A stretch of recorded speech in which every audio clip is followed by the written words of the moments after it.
बार की बात है। एक गांव में एक लकड़हारा रहता था। वह बहुत गरीब था। वह अपनी पत्नी और अपने इकलौते बच्चे के साथ ही रहता था। एक दिन जब लकड़हारा लकड़ियां काटने जंगल में जा रहा था, तभी उसका बेटा राजू उसके साथ चलने की जिद करने लगा। बाबा बाबा, मुझे भी अपने साथ लकड़ियाँ काटने ले चलिए। कुछ देर आनाकानी करने के बाद वह मान गया। दोनों जंगल की ओर चल दिए। कुछ देर चलने के बाद उन्हें एक बहुत बड़ा पेड़ दिखाई दिया। वह पेड़ उस जंगल का सबसे बड़ा पेड़ था और पेड़ों का राजा भी।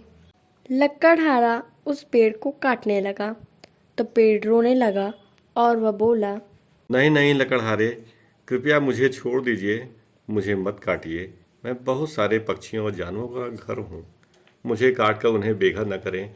उन पर रहम करें कृपया। लकड़हारा नहीं माना।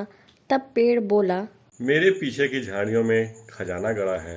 उसे ले लीजिए लकड़हारे जी, और मुझे छोड़ दीजिए। लकड़हारा खजाना पाकर बहुत खुश हुआ।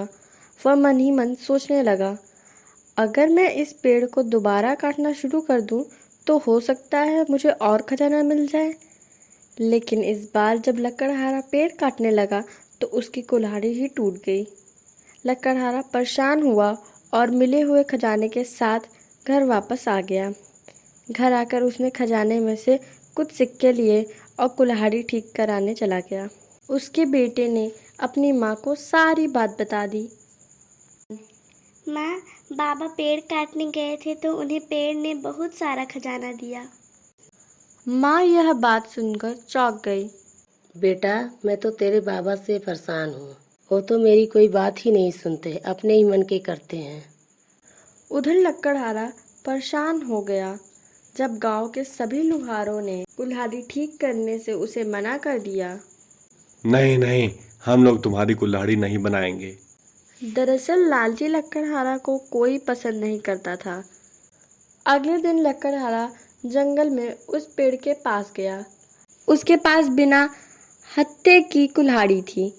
वह पेड़ से बोला, ओ पेड़ राजा, अगर तुम मुझे अपनी एक टहनी दे दो तो मैं इस जंगल के किसी भी पेड़ को नहीं काटूंगा। पेड़ों के राजा ने कुछ सोचा और फिर अपने अच्छे स्वभाव के कारण उसे अपनी एक टहनी दे दी।